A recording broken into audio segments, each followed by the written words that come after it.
Hola, muy buenas tardes. Mi nombre soy el maestro Esteban Silva Morales. Este es tu programa Derecho y Humanidad. Son las 16 horas con 10 minutos eh, del día de hoy, 13 de julio del 2020. Hoy vamos a tratar un tema muy importante el día de hoy, que va relacionado precisamente con el tema derecho, el derecho internacional humanitario, el Ejército y la Fuerza Aérea del Estado de México. Para esto tenemos como invitada a la doctora Rocío Lugo Sánchez, quien se ha distinguido precisamente como parte de este tema que vamos a desarrollar el día de hoy. Bueno, voy a leer alguna semblanza de la doctora Rocío Lugo Sánchez. Ella es licenciada en Derecho por la Universidad del Valle de México, con estudios en Administración de Empresas por el Centro de Estudios Lomas, maestría en Administración por la UVM, especializada en Dirección del Factor Humano, doctorado en Derecho Penal y postdoctorado en Derecho. Ella ha laborado y ha impartido cátedras en las diversas universidades, tales como en la UVM, donde estuvo como adjunta en la coordinación de Derecho, en la Universidad Latinoamericana, Universidad de Londres, Universidad de Tres Culturas, la Universidad Justo Sierra y la Universidad del Tepeyac. Asimismo, laboró en la extinta Ruta 100 en la unidad jurídica, también para la SEP. Actualmente se encuentra laborando en el Instituto Politécnico Nacional para el Ejército y las Fuerzas Armadas, así como imparte cátedra en el nivel maestría y doctorado en el Instituto de Estudios Superiores y Administración Pública. De alguna manera, como vemos, un currículum muy amplio y muy distinguido. Pues este tema muy interesante, el cual nos va a tratar la doctora Rocío Lugo, del cual pues a veces muy poco se habla, ¿no? Muy poco tenemos en cuestión conocimientos, lo que es este tema de lo que es el derecho internacional humanitario y del ejército y las Fuerzas Armadas en este caso. Entonces, le vamos a ceder la palabra a la doctora Lugo para que inicie y nos pueda explicar sobre este tema.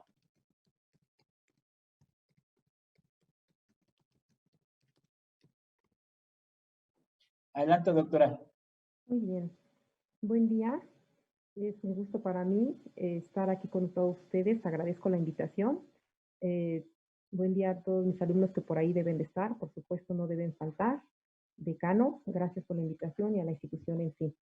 Para mí es un gusto compartir este tema que es tan importante y tan trascendental para todos los estudiosos del derecho. Por supuesto, es una rama que tal vez no esté muy estudiada a fondo.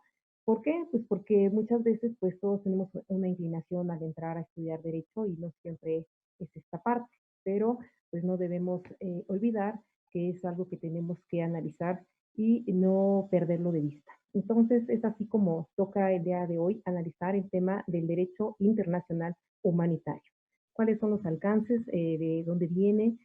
¿Qué es lo que busca? Y por supuesto, ¿qué es lo que tenemos que conocer nosotros como una gran responsabilidad por ser parte de todo este conglomerado, ¿verdad?, de personas en el Estado mexicano. Pues bien, vamos a dar inicio, ¿sí?, con nuestro tema y por supuesto vamos a comenzar con tener esta situación de ubicar en dónde está ese derecho internacional humanitario. Pues bien, vamos a comenzar analizando que este derecho pues lo vamos a encontrar como una de las ramas del derecho internacional público. Toda vez que pues se encuentra en el ámbito externo, en el ámbito internacional, donde todos los estados que forman parte de esta comunidad pues tendrán en un momento dado que valerse de todas aquellas situaciones para poder llegar a un buen acuerdo, ¿no? Entonces, conocemos también que esta situación de llegar a un acuerdo pues es un tanto difícil, toda vez que pues a veces, queramos o no, pues prevalece siempre el que tenga más poder. Entonces, es así como nos vamos a remontar a lo que sería el origen de este derecho internacional. Entonces, decimos que de inicio notamos que para algún conflicto siempre estaba en primera parte la guerra. La solución para dirimir cualquier conflicto pues era el uso de la guerra, ¿no? Entonces, hoy en día hemos dejado que esta parte de utilizar la guerra como una solución a una controversia, pues quede como último recurso. Si es posible, pues pensar en que esto no llegue a suceder, ¿no? Que no tengamos que utilizar esta palabra para dirimir alguna controversia. Y es por eso que el derecho internacional humanitario nace precisamente porque estos sujetos de carácter internacional pues se encuentran envueltos en alguna situación en donde se desate un conflicto armado, que más adelante vamos a ver qué significa esto y cuál es el alcance. Entonces decimos que cuando nosotros estamos hablando de la noción del derecho internacional, pues tenemos que encaminar a ese cuidado, a esa protección, a todos aquellos que en un momento dado fueron combatientes y que ya no lo son por cualquier razón. Puede ser que esté herido, puede ser que caiga precisamente en esta situación de lucha y ya no se encuentra en una posición para poder enfrentar al enemigo prácticamente, o aquellos que por alguna razón se encontraban en ese territorio y no es posible salir de él porque están en un conflicto armado.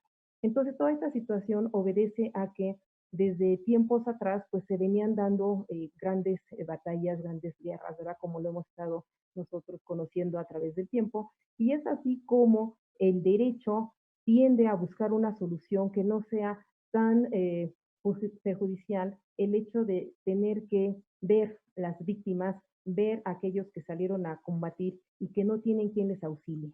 Entonces es así como este derecho surge con una lista de principios en donde tendrá que buscarse esa situación de protección, de integridad territorial y que en un momento dado estos derechos conserven todo lo que en un momento puede quedar expensas de alguna tragedia, ¿no?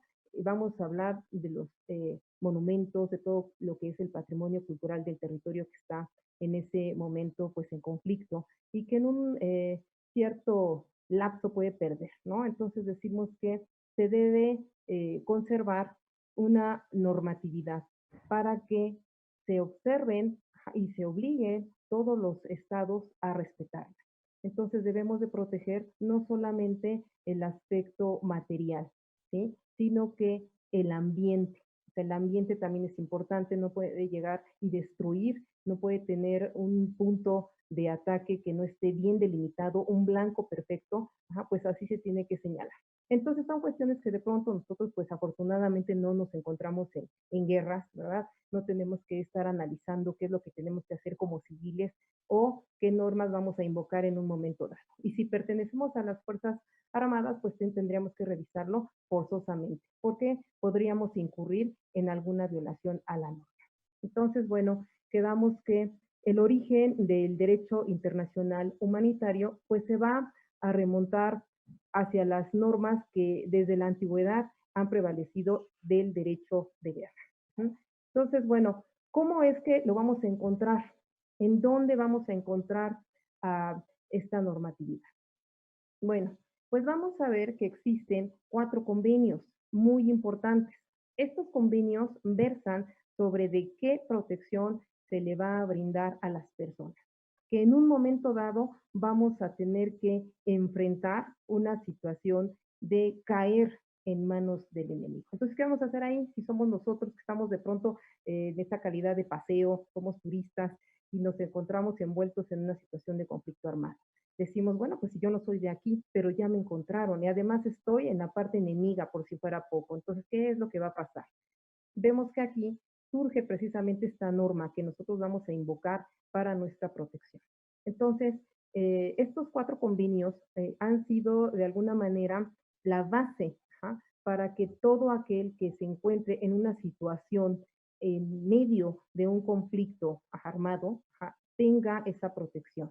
Y por supuesto, aquellas potencias que se encuentren inmersas en este conflicto tendrán que apegarse de manera obligatoria. Por eso es importante conocerla y por eso es que nosotros, estudiosos del derecho, debemos de conocer esta parte. Entonces quedamos que el derecho internacional humanitario es parte del derecho internacional público que a su vez lo encontramos en este mundo, ¿verdad?, de normas del derecho internacional. Entonces, bien, los convenios, los 4, tiene cada uno alguna situación muy en particular que vamos a analizar. Comenzaremos con el primer convenio, que es el que tiene que atender la situación de los soldados, heridos o enfermos de las Fuerzas Armadas, del personal sanitario, los capellanes. Esto es, todos aquellos que en una situación tengan que caer, y ya sea que no se ha herido, pero cayó enfermo, también debe de ser atendido. Y este convenio versa precisamente sobre aquellos que se encuentran en tierra. El segundo convenio lo encontramos con la atención que se le debe de brindar a los heridos, enfermos, personal sanitario, capellanes de las Fuerzas Armadas navales, náufragos.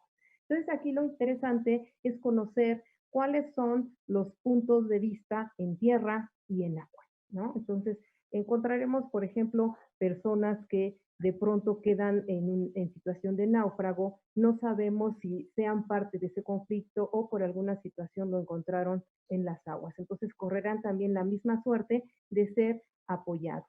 Existen entonces los buques hospitales, quienes tienen esta obligación de atender a quien se encuentren, no importando si es alguna parte, ya sea de la misma eh, flota o en un momento dado sea de la parte contraria, la parte enemiga. Tiene que atenderlo, ¿sí? Es una obligación.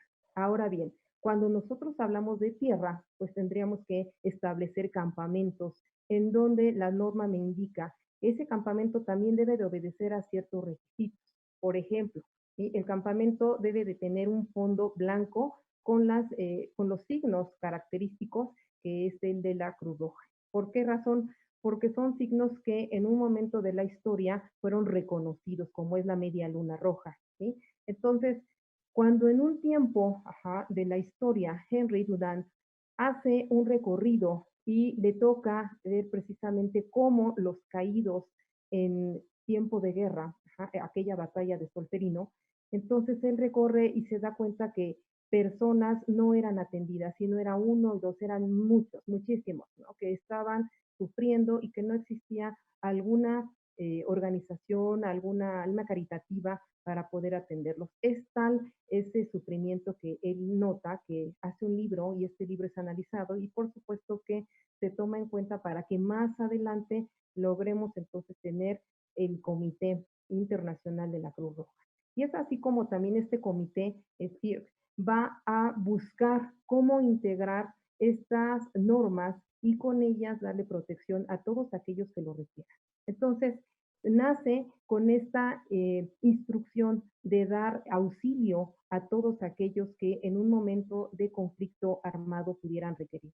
Pero si la persona no es parte de ese conflicto y está por alguna situación, pues que le tocó la mala suerte de pasar por ahí o estar viviendo, ¿sí? Sin tener nada que ver con ninguna de las potencias en esta situación, pues también tiene que ser pues socorrido, ¿no? Que se le brinde el auxilio. Ahora bien, este comité que surge precisamente porque Dunant, al hacer esta situación pues pública, ¿verdad? De las personas con quien se ayuda son de las mujeres, que son quienes le brindan el apoyo y el auxilio para todos aquellos que lo requieren. Y es como entonces, pues ya se formaliza y se le da este reconocimiento.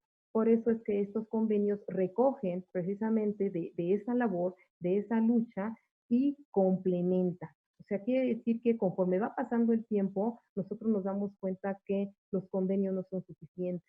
Existen dos protocolos más y una serie de normas, una serie de acuerdos, y que por supuesto tienen que ver todas con la situación de normar esta situación de peligro, de desventaja y en un momento dado de sufrimiento. Entonces, el derecho internacional humanitario busca, ¿sí?, tratar por todos los medios posibles que no se exponga y no se dé un sufrimiento del cual podemos nosotros evitar. Y en la medida de que se utilicen los medios para llevar a cabo la guerra, pues medir precisamente el alcance.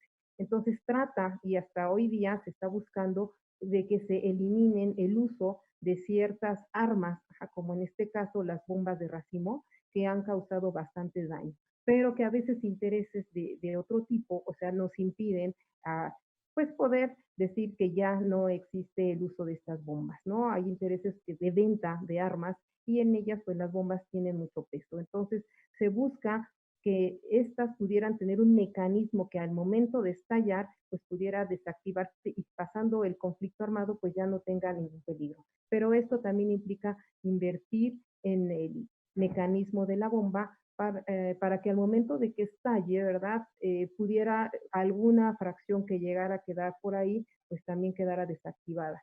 Y esto hemos visto algunos resultados muy tristes en donde generalmente son niños que se encuentran pues jugando o gente que está sembrando la tierra y que llegan a toparse con alguna parte de esta bomba y entonces pues sucede la tragedia.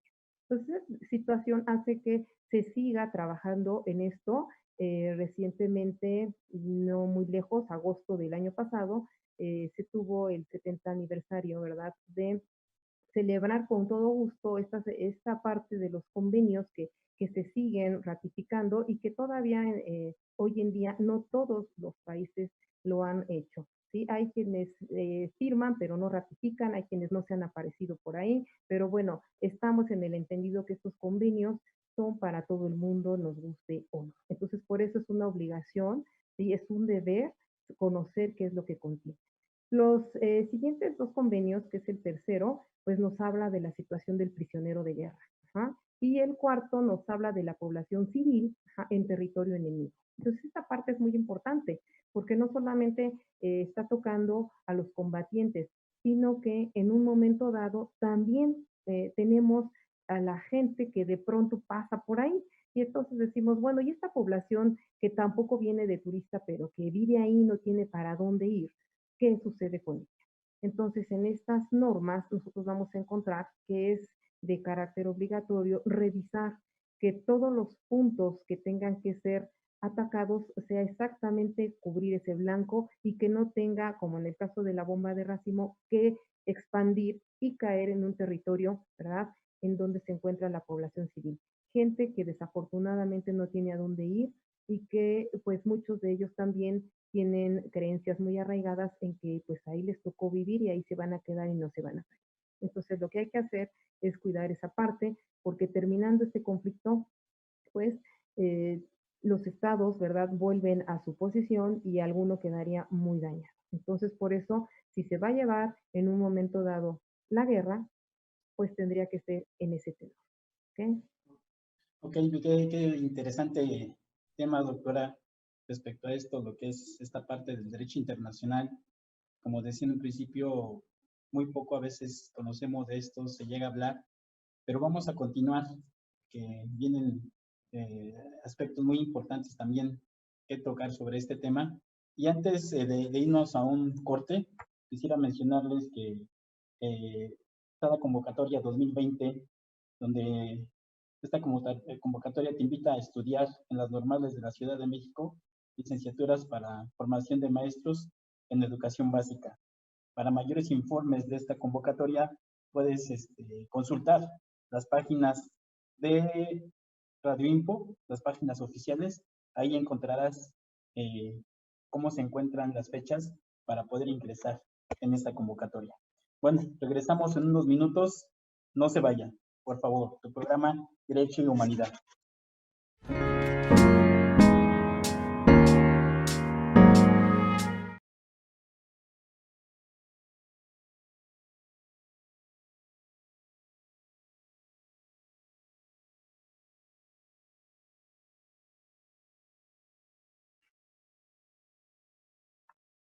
Ya estamos de regreso nuevamente aquí a tu programa Derecho y Humanidad con nuestra invitada, la doctora Rocío Lugo Sánchez, con el tema el Derecho Internacional Humanitario, el Ejército y Fuerza Aérea del Estado Mexicano. Estábamos tocando algunos puntos sobre lo que es el derecho internacional, cómo este derecho internacional precisamente protege a lo que es a la humanidad a través de lo que es el ejército y lo que es precisamente la Fuerza Aérea aquí en el estado aquí en México, pues. Entonces, vamos a dar continuidad con la doctora. Adelante, doctora, un tema muy interesante.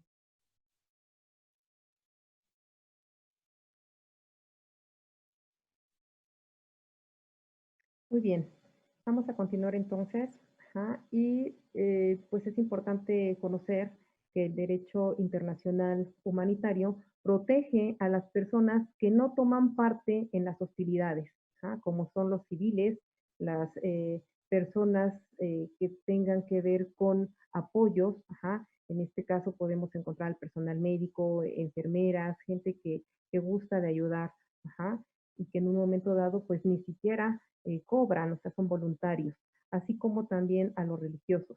Protege a su vez a las personas que ya no participan en los combates, por ejemplo, los combatientes, heridos o enfermos, náufragos y prisioneros de guerra. Estas personas tienen derecho a que se les respete su vida, ¿ja? Y su integridad física y moral. Por lo tanto, pues se deben de beneficiar de ciertas garantías y que los convenios pues las están de alguna manera cuidando. Ajá. Entonces, son estas circunstancias en donde encontramos que deben de tener un trato con humanidad, sin distinción de raza, ni de poder, ni tampoco en esa parte económica. O sea, aquí no se toma en cuenta nada, simple y sencillamente la persona como humano que es. ¿Sí? Entonces, bueno, se tiene prohibido, ¿ah?, matar o herir a un adversario que haya depuesto las armas o que esté fuera de combate. ¿Ah? Los heridos y los enfermos serán recogidos y asistidos por la parte beligerante en cuyo poder se encuentre. Vamos a explicar esta figura, ¿ah?, que significa pues beligerante. Bueno, pues esto procede de una palabra latina que significa guerra. ¿Ah? Entonces, se va a atribuir a todas aquellas personas o acciones en donde se encuentre una situación de confrontación. No importa que esa confrontación solo sea de palabras, o sea, ya con el simple hecho ya se considera que es un beligerante. Entonces, esta situación hace que se observe como una norma completamente general y obligatoria que a todo este tipo de personas se le deba de dar asistencia por el trato humanitario. Entonces, estas normas son tan específicas, ¿ah?, que por supuesto regulan asimismo estas condiciones de cuidar a los prisioneros de guerra. Bueno, vamos a encontrar pues que el derecho internacional humanitario se encuentra regulado en estos 4 convenios que acabo de mencionar.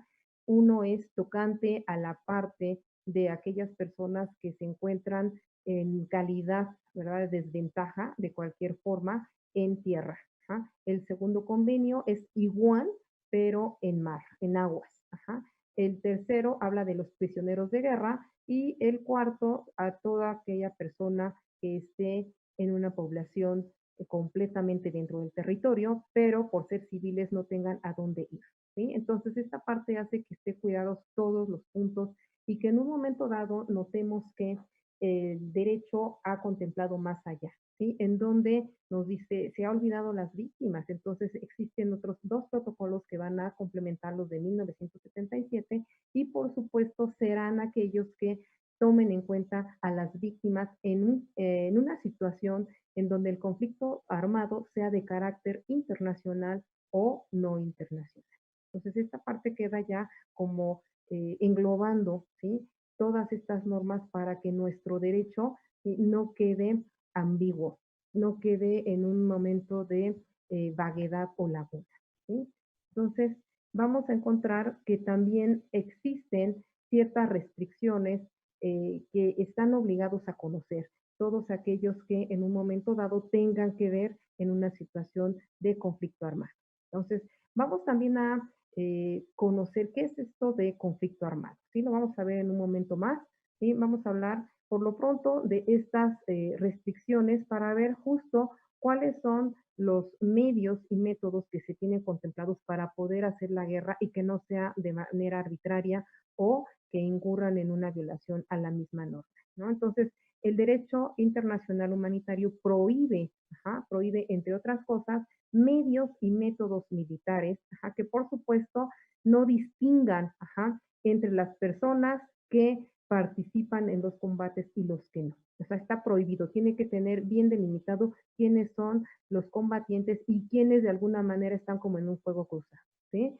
En segunda instancia, no pueden causar daños superfluos o sufrimientos innecesarios. O sea, definitivamente cuando ya la persona ha caído, pues ya no tiene caso llegar y tratar de, ¿qué le gana si ya ha caído? ¿No? Al contrario, esto sería ya un delito porque está tentando, está rompiendo la norma, esto es completamente antijurídico, porque ya el combatiente ha caído y de hecho hay quienes todavía toman esa ventaja y sacan la pistola y entonces pues le disparan e incluso la persona está boca abajo y esa situación ya la vamos a elevar a un grado de un crimen de guerra. ¿Por qué? Porque está completamente prohibido llamar al sufrimiento todavía más, ¿no? Tenerle esta situación de no consideración como humano, y lo sigue atacando cuando la persona ya no puede ni siquiera defenderse. En otro orden de ideas también tenemos que ver que está prohibido causar daños graves al medio ambiente, ¿sí? En esta parte quedamos que entran los monumentos, la parte cultural también debe de protegerse porque no se puede destruir, acabar con todo el territorio. Cuando el conflicto armado cesa, entonces han destruido completamente algo que pudo haber sido rescatado y con esto se va la historia, la vida de ese mismo estado. ¿Mm? Entonces, bueno, quedamos en esta parte y por supuesto los estados tienen la obligación de dar a conocer estas normas. O sea, esta es la parte que nos corresponde a nosotros y como estudiosos del derecho conocerlas y darlas a conocer. No, no nada más las conozco y me las quedo. Además, yo nunca voy a ir a una guerra y aquí no hay guerras. Pues eso es terrible. Nosotros en esta parte de nuestra formación pues tenemos la obligación de conocerlas porque llevamos derecho internacional, tanto público como privado, y quedamos que es el derecho internacional humanitario una rama, ¿verdad?, de nuestro derecho internacional público. Entonces, los estados tienen esa obligación de dar a conocer estas normas, por supuesto, también lo deben de conocer y más que nada las Fuerzas Armadas y el público como es cualquier persona, no nada más los estudiosos en derecho. Lo deben de conocer porque es el momento de que no sabemos si lo vamos a requerir, no sabemos, aunque aquí no existe la guerra, si estemos en un lugar que la vida nos lleve y tengamos esa situación de conflicto, ¿no? De pronto vemos que gente muy cercana, muy querida de nosotros, pues se van hacia las Fuerzas Armadas y no sabemos en dónde vayan a terminar. Entonces, por supuesto, deben de conocer tanto los familiares como los que están fuera para no incurrir en alguna violación o no hacer valer nuestro derecho. Por ejemplo, en el caso de los prisioneros de guerra, ellos tienen siempre una situación de identificarse con los datos que son sus generales, pero que también sirven para las Fuerzas Armadas saber quiénes son y dónde están. Y entonces una de las normas primordiales y es un deber para respetar al caído es que si llega a morir, entonces tendrían que buscar, así sean los restos, los tienen que encontrar. Existe un comité que está especializado, si esta agencia es exclusiva para buscar los restos o lo que quede, y por eso traen estas placas para identificarse y deben de hacerlo llegar cuanto antes a la familia. Es una situación que se deriva de las normas de los prisioneros de guerra o de los que han muerto en combate, ¿no? Entonces, cuando llegamos a tener, por ejemplo, un prisionero de guerra, lo primero que se hace es un interrogatorio. Él tiene la obligación de decir nada más los datos que se consideran necesarios, como son los generales, los que traen la placa y de dónde es, quién lo manda y qué estaba haciendo ahí, ¿no? Entre la situación que concierne al conflicto armado únicamente. De ahí en fuera no está obligado a contestar más allá. Entonces hemos visto también muchas veces que estas normas se llegan a romper y que afortunadamente ellos tienen códigos y se ha notado en ciertas situaciones, por ejemplo, hubo un caso en donde un prisionero de guerra le estaban haciendo pues la grabación de su entrevista precisamente para demostrar que no le estaban en un momento dado violentando alguna norma del derecho internacional humanitario, pero precisamente por esa situación de que tienen códigos, de con las pestañas hace saber que por supuesto sí estaba siendo torturado y que no se estaban cumpliendo las normas. Y dado a esa situación, pues lograron rescatarlo. Entonces, esta parte hace que de nueva cuenta nos demos nosotros a la tarea de revisar que se cumplan y que no se caiga en una situación de crimen de guerra, ¿no? Porque estamos hablando que va a atacar no solamente a esa persona, sino que debe de haber más víctimas inmiscuidas, están todos aquellos que en un momento dado pueden sufrir y que la norma les va a ayudar. Entonces, ¿a dónde tenemos que recurrir? Bueno, tenemos la corte, debemos nosotros ubicar que va a conocer de este tipo de situaciones y ya los eleva a una situación de crimen de guerra porque está atacando prácticamente a toda la humanidad con ese proceso, ¿sí? Ahora, cuando hablamos nosotros de conflictos armados, es precisamente saber que existe dentro de ese territorio una eventualidad tan grande que se pueda elevar a esa situación de ser un conflicto armado. Porque de no ser así, pues estaríamos frente a un disturbio y quizá de ese disturbio la policía ¿sí? Estatal lo pudiera en un momento dado dirimir. Entonces eso no le llamamos un conflicto armado y no por eso vamos a desplegar las fuerzas armadas, o sea, no va a pasar nada. De hecho, nosotros tenemos que ver que cuando estamos frente a una situación en el derecho internacional, nos lo está diciendo, debe de ser internacional, en donde no únicamente sea la parte interna la que esté en conflicto. ¿Sí? Esto puede ser un disturbio, un motín, alguna situación de un conjunto de personas que algo no les parece, ¿sí? Y estallan, pero la policía los puede en un momento dado pues aplacar, ¿no? Vamos a detener esta situación. Pero cuando ya intervienen potencias, y ya las altas potencias se encuentran en conflicto, encuentra este choque, con esto basta, o sea, debe de existir al menos dos potencias en esta situación de controversia, ¿no? Es así como ya podemos decir que estamos frente a un conflicto armado de carácter internacional. ¿Cuándo puede ser un conflicto armado? Pues cuando ya intervengan los militares, que intervengan las Fuerzas Armadas, pero puede ser de nueva cuenta dentro del mismo territorio. Entonces sí puede elevarse a un conflicto armado, pero no de carácter internacional. Entonces debemos de tener cuidado con estas tres posiciones. Si se da justo el choque entre potencias, entonces sí hablamos que es el conflicto armado de carácter internacional. Y si no es así, lo vamos a dejar entonces como un conflicto armado, pero no es de carácter internacional. ¿Sí? Y aquel otro conjunto de personas que de pronto se disgustan y también hacen enfrentamientos, pues puede quedar simplemente como un conflicto, un disturbio, pero no es conflicto armado. ¿Okay? Ahora, vamos a entrar un poquito a la diferencia entre derecho internacional humanitario y derechos humanos. Entonces, como hemos ya hecho este recorrido muy interesante en donde podemos ver que siempre el derecho internacional humanitario va encaminado a proteger, a disminuir ese sufrimiento, a que si es necesario no se dé, pues que no se dé. ¿Sí? Vamos a proteger siempre a la víctima, buscar en un momento dado de que los medios para hacer la guerra no sean con crueldad, que tengan esa calidad humanitaria y pasando el conflicto armado, pues quede lo menos destruido posible ese Estado. ¿Sí?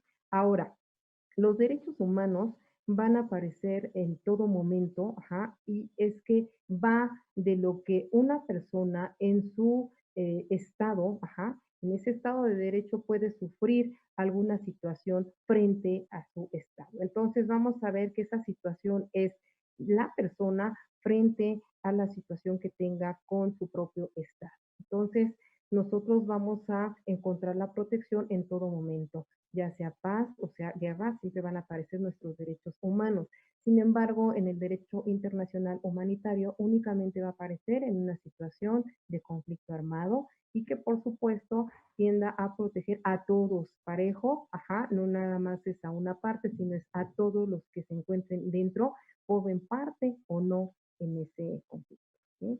Entonces, esta situación, pues nosotros tenemos que ver claramente esa diferencia en donde pues vamos a ubicar que los derechos humanos tienen también esa situación de proteger a la persona. Sin embargo, son situaciones diferentes. ¿Sí? Aquí nosotros vamos también a encontrar que la finalidad de los derechos humanos es impedir, impedir esa arbitrariedad, eh, limitando el dominio del Estado sobre los individuos. O sea, es las situaciones con el Estado y con ese dominio que tenga frente a nosotros como individuos por supuesto, no tiene para nada el objeto de regular la conducción de las operaciones militares. O sea, esa es la diferencia radicalmente, ¿sí? Ok.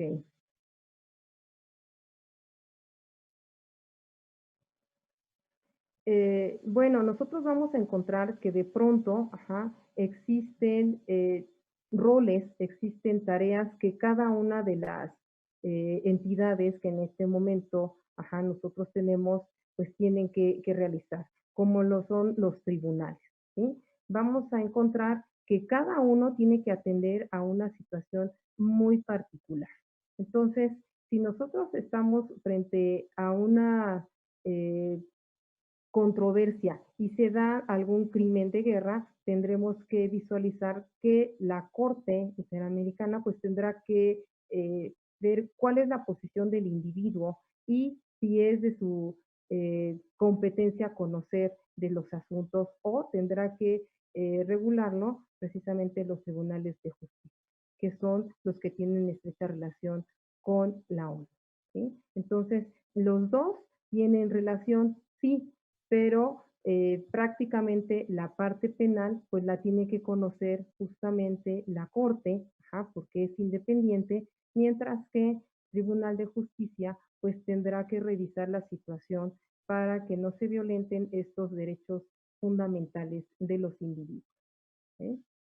Bueno, yo creo que es bastante interesante, qué es lo que sucede cuando alguien de pronto que tiene que observar la normatividad y que llega a cometer algún crimen de guerra, pues tendrá que ser de inmediato, canalizado para que sea la Corte quien tenga que conocer del asunto.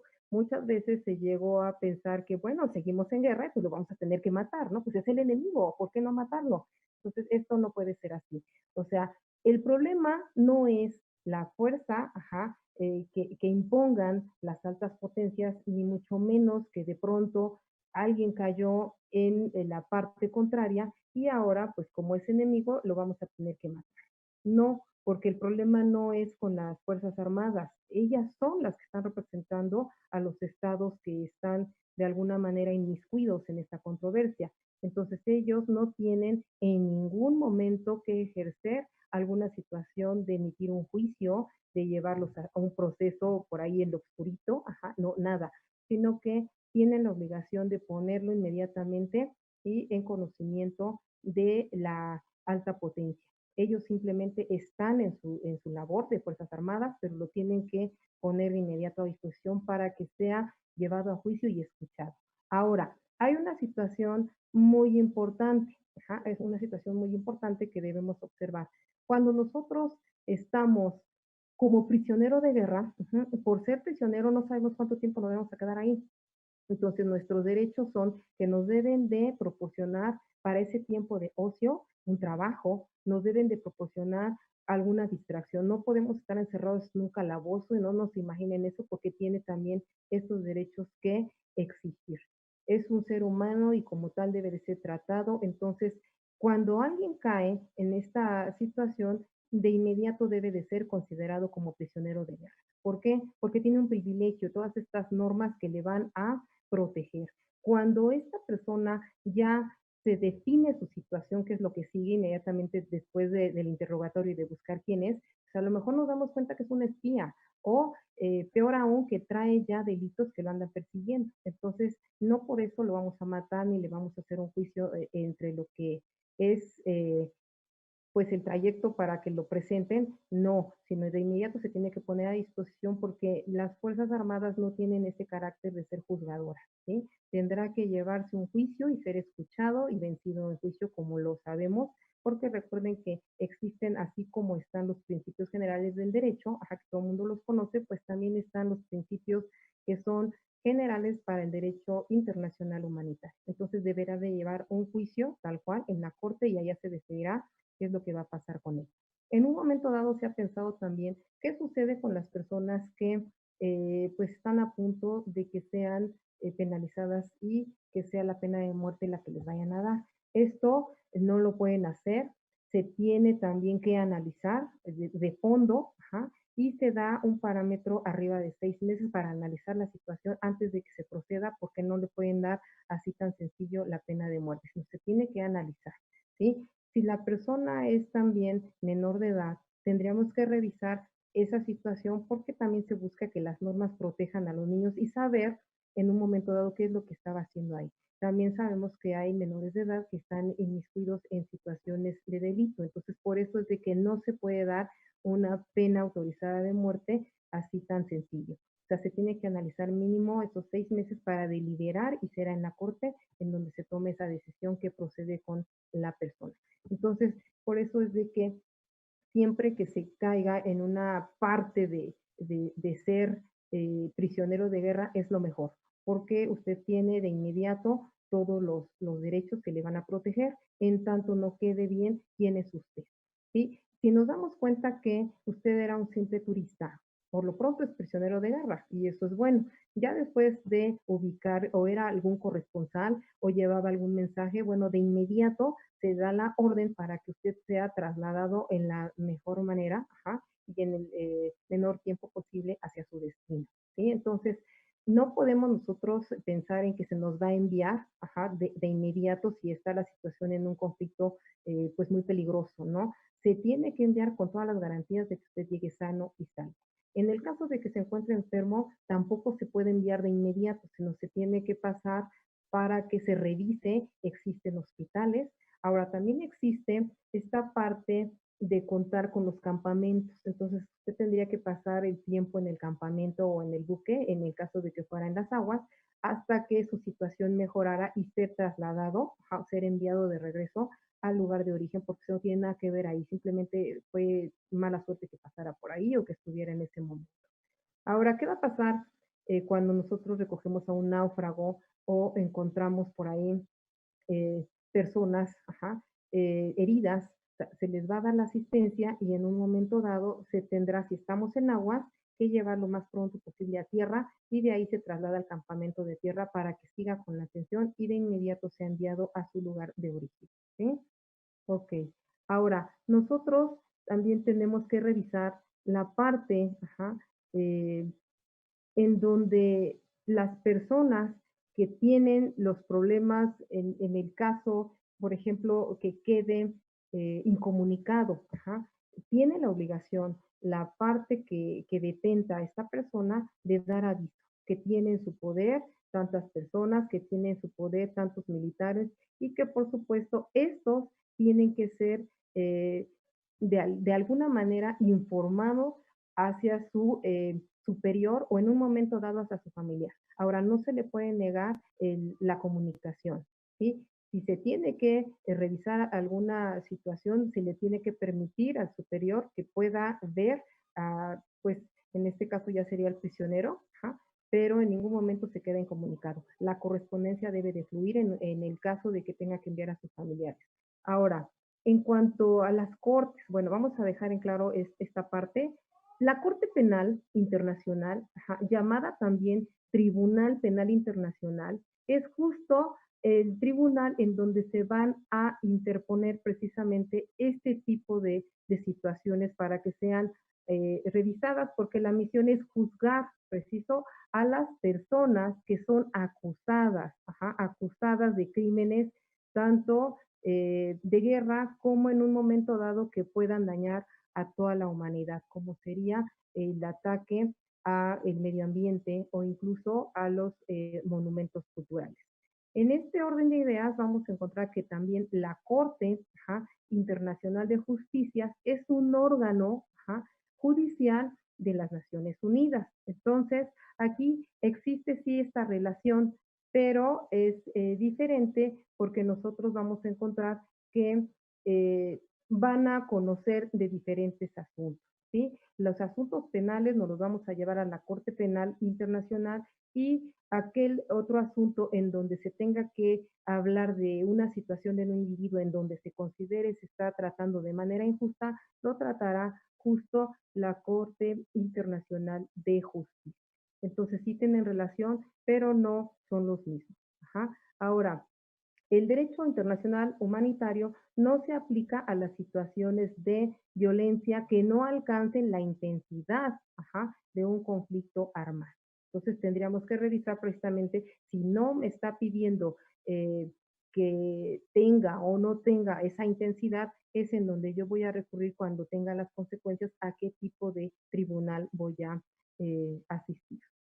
Entonces podemos nosotros invocar las disposiciones del derecho de los derechos humanos cuando la situación es pequeña, cuando no tenemos que ir a ninguna corte, a ningún tribunal, sino que simplemente la vamos a arreglar dentro del mismo Estado de Derecho. ¿Sí? Aquí es en donde no hablamos de derecho internacional humanitario, sino que hablamos de los derechos humanos. ¿Sí?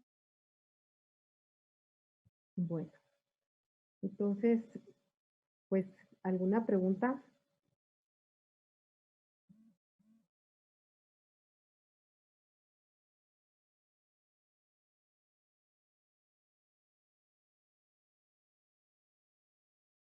Exactamente como dice Ok, usted, qué tan bueno, importante. vamos a dar la Ok, adelante, diferencia adelante. entre el conflicto armado internacional y el carácter interno que sería el nacional.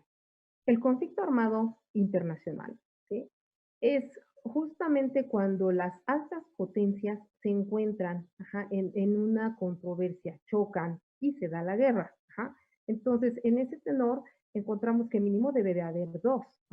Ahora, estamos hablando que es de carácter internacional porque está en esa esfera de la comunidad internacional. Cuando nosotros decimos que no es de carácter internacional, es porque el choque es dentro de nuestro estado. No hay otra potencia afuera, sino es dentro. Y ahora tendríamos que ver si la intensidad es muy fuerte, que tengan que entrar las Fuerzas Armadas, pero que no salgan con otra potencia, sino que estemos dentro, entonces decimos que es un conflicto armado, pero no es de carácter internacional, es del Estado, es de nuestra casa. Cuando no es tan intenso, que no tiene que entrar la Fuerza Armada, entra la policía y lo controla, entonces decimos que fue un disturbio. Entonces, tenemos que tener mucho cuidado con manejar estas figuras porque el conflicto armado, cuando es de carácter internacional, entran las potencias en choque. Cuando nosotros decimos que no hay otra potencia, que es dentro de casa, bueno, tendremos que ver si es necesario que las Fuerzas Armadas lo controlen, entonces hablaremos de conflicto internacional, pero no es de alguna manera que choque con otro, o sea, no es de carácter internacional, es de nuestra casa. ¿Sí? Y puede quedar a lo mejor que ni siquiera necesitábamos a las Fuerzas Armadas, sino que la mera policía es la que controla y quedó en un disturbio. Eso sería.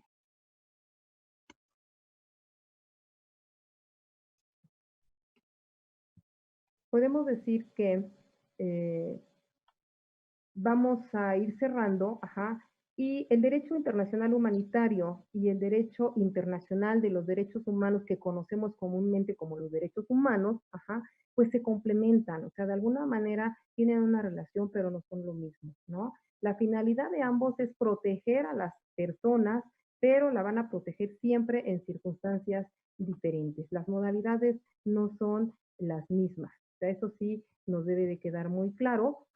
En cuanto al derecho humanitario, pues se va a aplicar en situaciones que damos de conflicto armado, mientras que los derechos humanos protegen a la persona humana en todo tiempo, haya guerra o haya paz. Si el derecho humanitario tiene por objeto proteger a las víctimas, procurando limitar su sufrimiento provocado precisamente por la guerra, entonces los derechos humanos protegen a las personas como humanos que son y favorecen su completo desarrollo. Entonces aquí el problema es qué es lo que sucede cuando un individuo está en controversia, ¿sí? Con esa parte de que se siente con una imposición con el propio Estado, entran los derechos humanos. Y algo está pasando dentro de su casa. Pero cuando es por fuera, entonces estamos hablando de que son potencias que se encuentran y es en donde entra el derecho internacional humanitario. ¿Sí? Bien, bueno, pues agradezco mucho el haberme invitado. Para mí es un gusto compartir con ustedes. Sí, espero que haya sido de su agrado. ¿Sí? Y bueno, pues es todo de mi parte. Muchas gracias. Interesante, doctora, este tema sobre lo que es el derecho internacional humanitario y el ejército y la fuerza aérea del Estado mexicano. Se quedaron ahorita algunas preguntas al aire. La doctora se va a encargar precisamente de contestarlas, por favor. No sin antes agradecerle a la doctora su participación el día de hoy y desde luego a todos ustedes que se encontraron reunidos, a ustedes radioescuchas, y que no nos dejen de ver los días lunes en este tu programa Humanidad, Derecho y Humanidad. La siguiente semana tenemos como invitado al maestro Álvaro Trejo Montiel con el tema La meta del derecho penal. Igual, un tema muy interesante del cual a veces dentro de lo que es el derecho no se toca, ¿verdad? O a veces no se llega a hablar. Pero el siguiente programa también va a estar muy interesante. Estaremos con ustedes y les agradecemos su presencia y gracias por estar aquí. Y nos vemos el próximo programa. Este es tu programa Derecho y Humanidad. Gracias, doctora Lugo, y gracias a todos ustedes. Nos vemos pronto.